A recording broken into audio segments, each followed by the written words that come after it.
Sheldon, Senior Lecturer in Music Production at Teesside University, and I'm joined by Rebecca Johnson from Musinc. We're going to be exploring the creative industries, the potential for employment and whatever else we find to talk about along the way. Tell us a little bit about Musinc and your role and everything that kind of is entailed in your day-to-day life. Yeah, sure. So Musinc is a fusion of the words musical inclusion. So it's often misunderstood that it's Music Inc., but it's Musinc. And it came from an idea about music education and participation and engagement needing to be a little bit more inclusive.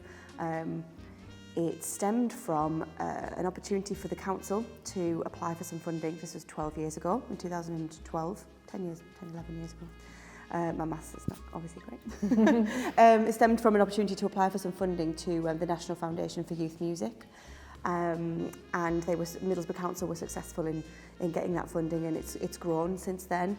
So it's only really now that it's becoming its own brand, I suppose, or its own. We're not yet an independent organisation. We are still part of the council. Mm-hmm. We're based in Middlesbrough Town Hall now. Hasn't always been that based there. What started out in my place, which is a youth club, over in the over the other side of the railway in Middlesbrough. And it was quite a small scale programme. It was a lot of targeted work, so finding cold spots where there wasn't much music education, music participation, community music going on.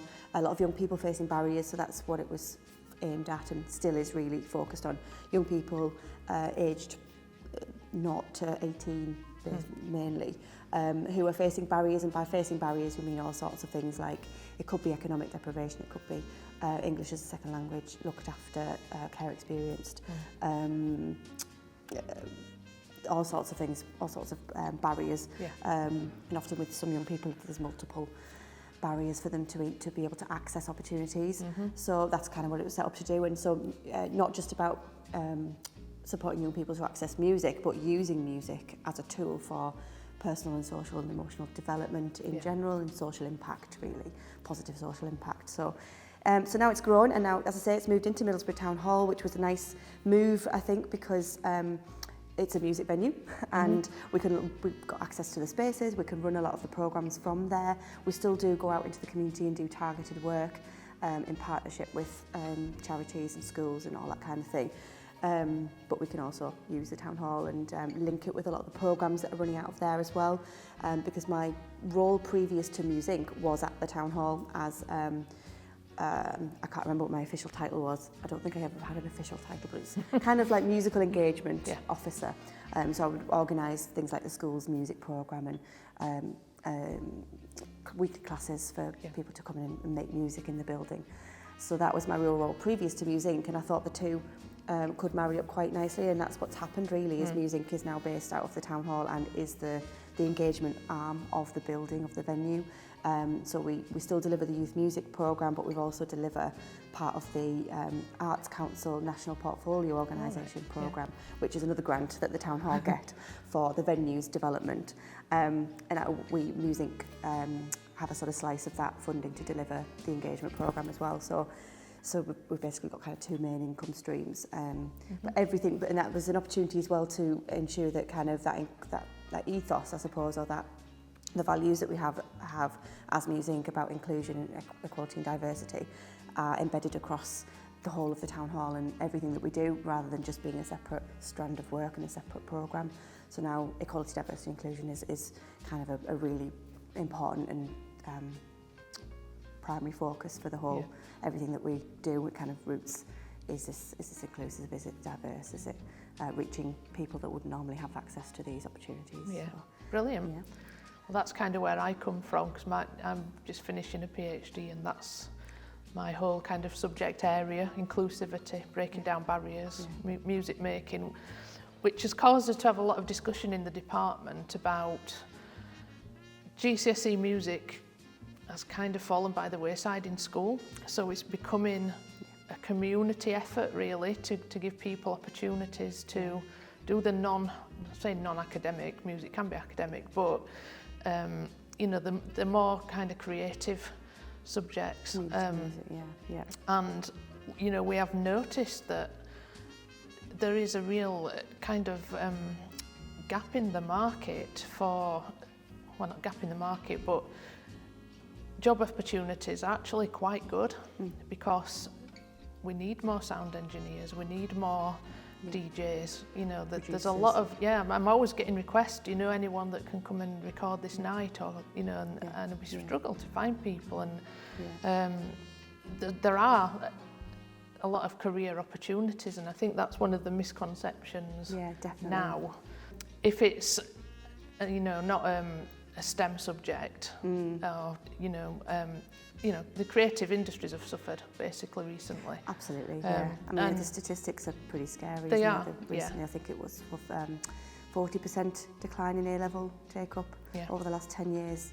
And if I'm right in saying, don't quote me on this, but something like, it's not as much as 40%, but something like 20%, I think, in GCSE take-up over the last 10, 15 years. So I'd have to find this, I'd have to go back way and find the statistic. But yeah, I think there's a big disparity between the formal music education, school music, the opportunities that are the curriculum, if you like, and then actually working in music, because you don't really get any of that information in school. There's not a clear progression route often, I think, and this is not a criticism of schools, because I know schools and teachers absolutely do the best job they possibly can, and that's not necessarily the problem. It's just there's the inconsistency, I think, that there isn't you know, the music curriculum in schools isn't compulsory, so there's no kind of this is really what we should be doing. Everybody's got those different ideas about what we should be doing and how to teach music and what areas of music, because it's so broad. It's like, you know, you talk about industry and talk about things like recording and producing and venue management and all of that kind of thing. And actually, those sorts of words, if I'm absolutely honest, sort of don't sit comfortably with me, because that's not my area of music, but that's a good example of how it's so diverse, because my background was a bit more formal, so I actually did engage quite well with the school music system, did my grades on 2 instruments as I was going through school, and played in the youth orchestra, studied classical music at conservatoire for 4 years and got a music degree, so that, you know, I followed that really formal progression route, but then still faced the same difficulties coming out of university, thinking I still don't know how I'm going to make money out of doing this. And it's the same across the board, whatever kind of music career you're interested in or which area of music you're interested in, it's still very difficult to know. You can do all the training and all of the qualifications and things, but actually, how do you end up making money out of it at the end of the day? We look at that quite a lot actually here on our course. That's good, A big focus, particularly in the third year of the degree, is getting yourself marketed, ready for industry, experience. You know, there's plenty of opportunities for students to go and get some experience in the field. It's really important.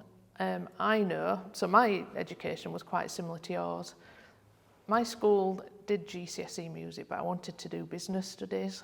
So did the business studies and took the exam, and I'd got a kind music teacher who just gave me a few pointers. So I managed to get through it, but then did performing arts BTEC, then jazz degree at Leeds College of Music, as it was then, Leeds Conservatoire now. So I followed that formal education, but then afterwards there was nothing. You were kind of, what do I do now? You know, brick wall. It was kind of, you left out into the open, cast out into the wide world, and you think, well, wow, you know, my degree was very performance based, so I thought, well, I can play the piano. What else can I do? And that's what we try to really look at with our students, because so I'm quite new to Teesside. I'm from Barnsley, so a lot of my kind of music portfolio is based further south in Barnsley, Leeds, Sheffield, and so I'm new to this area, and I'm actually really impressed at what organisations like yours and are providing. And actually, I think there's starting to be quite a buzz around the music scene, which is brilliant, because we've got a really good team here that just really want to feed into anything that's going off. We have meetings weekly to discuss, right, where can we go, who can we talk to, what can we do for the students.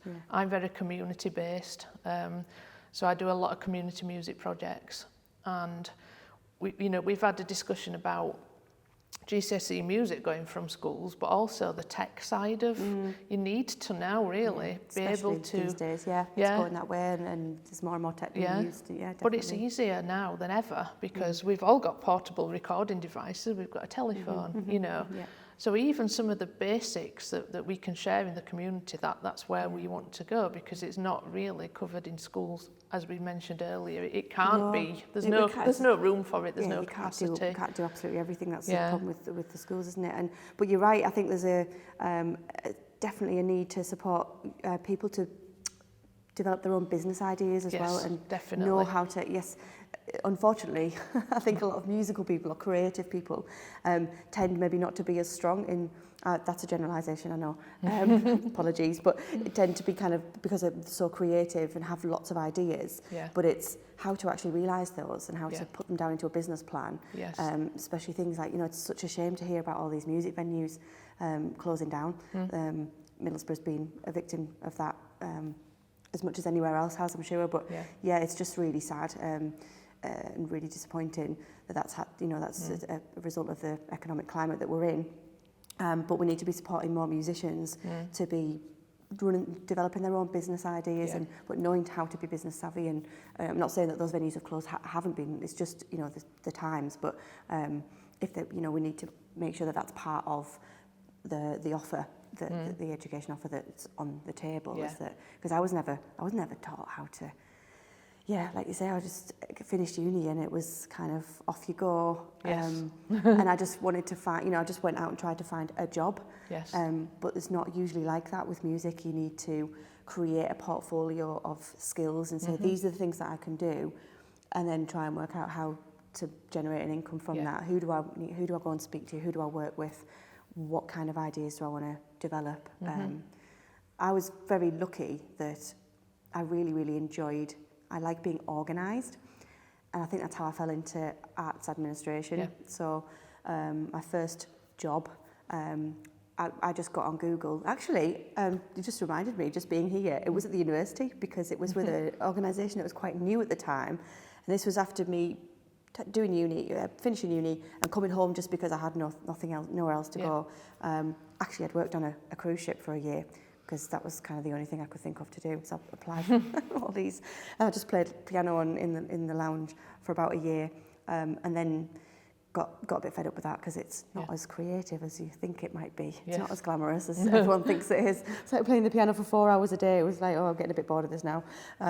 So I stopped that and came home, and then didn't really know what else to do. And so I just got on Google, said, right, what are the music organisations in this area? What's going on? And I came across a new organisation called Platform Tees Valley, which was supporting emerging classical musicians. I thought, great, that sounds good. I wasn't interested in it in a kind of emerging musician capacity, because I'd already been to uni and got my degree. But it was, actually, I'm quite organised, and I quite like, I'd worked with my mum in her office a lot, and, I was kind of savvy enough to with emails and filing and all of that kind of business, and I quite enjoyed that kind of organised side of everything. So I just got in touch and just said, have you got anything I can do? Can I just come in? And luckily, fantastic lady called Rebecca Pedlow, who's still around and is still a good friend of mine, and she ended up being a mentor for life, really, because she just took me under her wing and just said, come on in, here's some stuff you can do to help out, bit of money, so that was helpful, and signposted me to other things. And then that little bit of experience helped me to get my first kind of full-time job at the Sage Gateshead, which obviously is it's a nice opportunity to do that, but it was a shame that I had to move out of the area to do that at the time. I probably didn't have to, but that was the job that came up that I was interested in, went up, and I had an amazing couple of years there, before I got the town hall job. So luckily I've kind of fallen into arts management just because I just really like being organised, and there is work in that as well. So it's not, if there's an organised side of the creative, because I think sometimes those go side by side, people who are good at music are often good at things like maths and because they like get things to be. So that structure. Whereas I, on the other hand, I am organised, but I don't find it easy. And actually, that's helped me to help some of the students here, because I can see that sometimes with the creative brain, that whole side of things goes out of the window. So we're just people, aren't we? Every person's different. Yeah. So I've seen that a lot with we work with a team of 15 or so, 15, ranges between 15 and 20 freelance musicians who go out and deliver our programmes. And there's a mixture in there of people who are very organised, but people who do struggle a little bit because it's maybe not natural. No, it's not natural to me, and actually it's been quite beneficial for me to be able to create structures and processes to help students that are similar. Might need to stick your brains on those. Yeah, well, yes, I'd be quite happy to talk about that. You know, this is the whole kind of person-centred approach that we take in our department at Teesside. It's we're really hands-on as a staff, and the students are important to us actually, and what they're going to get out of the course and where they're going to go afterwards. So if we go and do something in the community, we'll often take the students with us if we can, if there's opportunity. We've written the third year specifically to help them launch, after they've finished the degree. So some students are coming to do teacher training, because what can you do with a music degree? That's the question. Well, you can teach, that's straight away. That's something that's well, yes, it supplemented my income.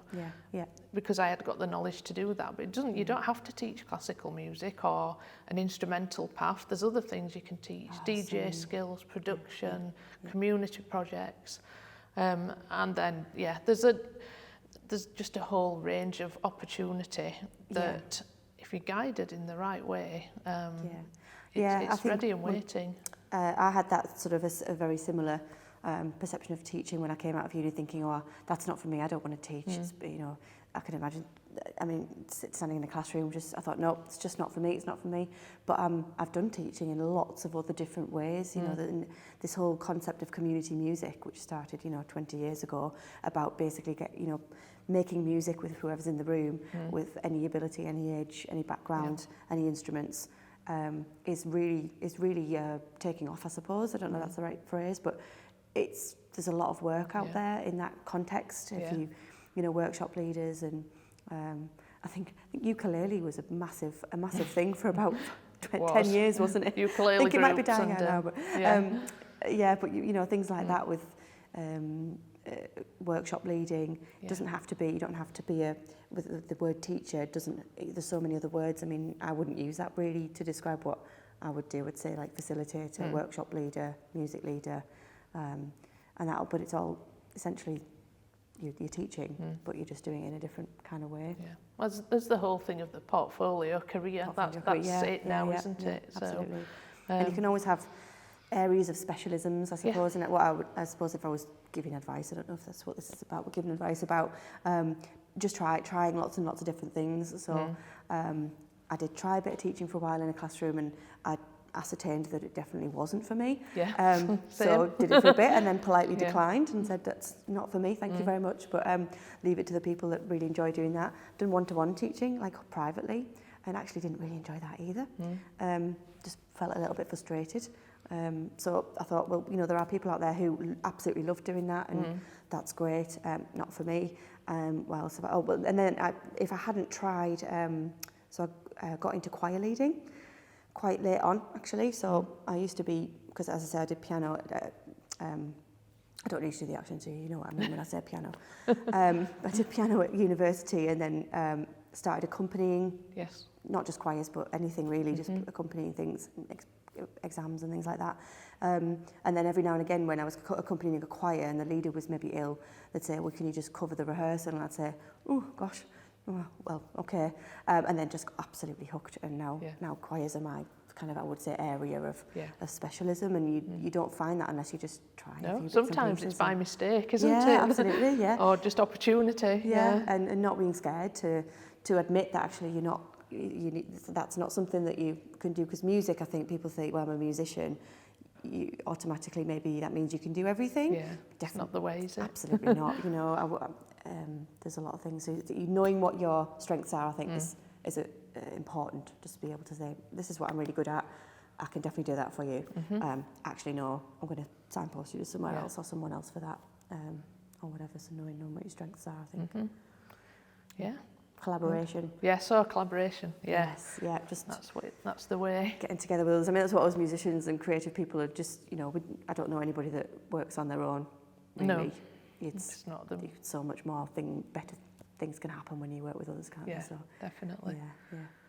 So the course that we run here is quite varied in content. So we do a lot, as I mentioned, about the third years. The third year is very much about employability, work experience, and just bringing together everything from the first and second year of the degree. They're called levels now, but I keep referring to them as first, second and third year. But the things that we teach here, we try to make it so that when you leave, you've got a very inclusive education, or holistic.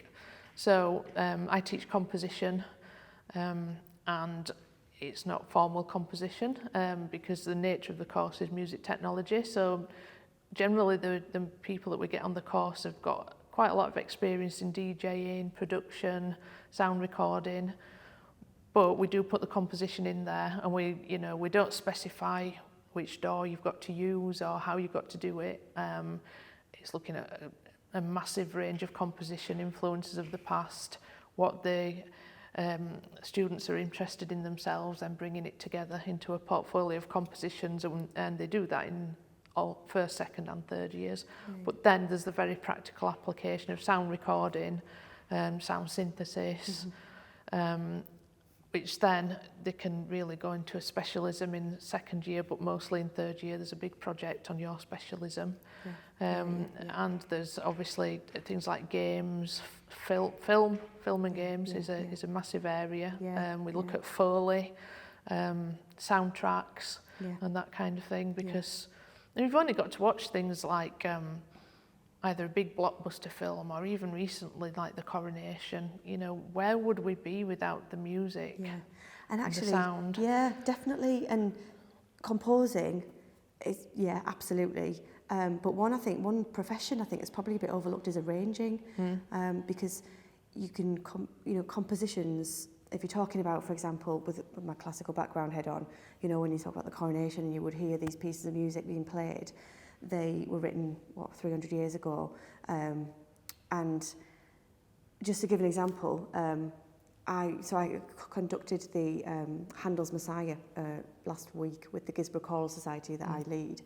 And, there's it's a 2-hour-long piece, 54 movements or whatever, there's so many questions that as a director you need to address and decide, so many decisions to make about, because Handel himself, who wrote it, made various different versions because he couldn't make up his mind. So if he, as a composer 300 years ago, couldn't make up his mind about how things should be done, whether it was a crotchet or a quaver or whatever, and there's all these different varieties of it, and we have to decide when we're performing it how those are going to be done, then there's no problem, I don't see, with arranging and changing music as you go along to suit the group that are going to be performing it. And I think things like, often those pieces of music, I'm thinking those classical pieces, are not accessible to a lot of people because they're seen that they need to be performed in a certain way. And actually, we should be breaking that down and saying, actually, let's make an arrangement that works for whatever group of people we have in front of us. A good example of that, of one of the projects that we do at the moment, is called Open Orchestra. And so that's a national initiative, a national programme that we've tied into, and it's the basis of it is it's for young people with SEND, special educational needs and disabilities. So we work in 2 schools, but then every Friday afternoon pupils from those 2 schools come to the town hall to rehearse as an orchestra. And the basis of that is they do compose their own music, but they arrange it for the group that are in the room at the time, and they play different instruments, so they might play the piano on one piece of music and then they go and play the drums on the next one, or and the mixture of instruments and technology is eclectic and varied and diverse, and there's all sorts of different levels. There's some that are you know, more experienced on a particular instrument and others that aren't, and we encourage them to compose their own music and then arrange it as well. And I've seen it myself. Sometimes you'll see them perform and they'll play the same piece, but it's a different version each time. Yeah. Because it, depending on, or they've decided to change the rhythm, or they've decided to change this part that goes along with it. And it would be great if there was more flexibility, I think, and people with skills that can take a piece of music and go, well, okay, this is the piece of music, but what if we did it in this way? Because then that person would be able to play it, or be included in the performance of it, or whatever, or someone could refresh it with new ideas. I mean, people are doing that all the time with modern music, you know, talking about covers and things. I mean, how many times do you hear a cover of a pop song? Like, people do get their own varieties. It doesn't have to happen as much with other kinds of music, but I think it should. But it's difficult because you need somebody with the skills and knowledge to take a piece of music with an orchestral score and go, okay, right, well, there's a theme. Okay, so that could be played on X, Y, Z. You could add drum beats. I know there's a lot of controversy about that kind of thing, but who's to say Mozart wouldn't have added a drum pad in if he had one? He just didn't have one at the time. So, you know, if he had an iPad, who knows what Mozart and Beethoven might have come up with. We don't know, do we? They're just working with what they had in front of them. And we've got so much more in front of us now, so let's use it. Let's like create some amazing stuff. So a bit of a tangent there, but it's something I'm quite passionate about, because there aren't a lot of people who do that kind of thing, and it would be great if people could. No, there's hundreds of avenues to go down. I mean, we look a lot at remixing actually, and for the students that we've got here, DJs especially, taking what's already known, then remixing it, you know, in the language that tech students, for instance, are used to. But there's all kinds of potential. It's broadening all the time as boundaries are being stretched, and inclusivity is a massive, important area. You know, definitely. Being given the chance to create, no matter what the background, whether it's, you know, that you're not a reading musician or a classical musician, or if you've got a disability or neurodiversity, you know. These are all barriers that used to be there that, luckily, or hopefully I think we're starting to, you know, I think we're not there yet. Obviously, I don't think you'll ever, the conclusions are huge, long journey. It's an ongoing process. Thing. You're always having to review and everything, but hopefully things are a lot better now than they were a little while ago, and we'll keep improving, hopefully. Music definitely is an area where you can just take part no matter what. We should be able to. Definitely. Definitely. We run a series of events called Amplify, which is essentially an opportunity for young people to come together in an unstructured way, because a lot of what we do, and probably what you do as well, is education and learning, and they're coming to be taught something or be shown something or get involved in something, whereas actually we thought there was a gap where young people, especially aged 14 to 18, so they're not old enough to be going into pubs and clubs and doing gigs and things, but if they're playing an instrument and they want to perform in an open mic sort of setting, in a safe environment that's, you know, supervised, and it's set out for that, but it's essentially social.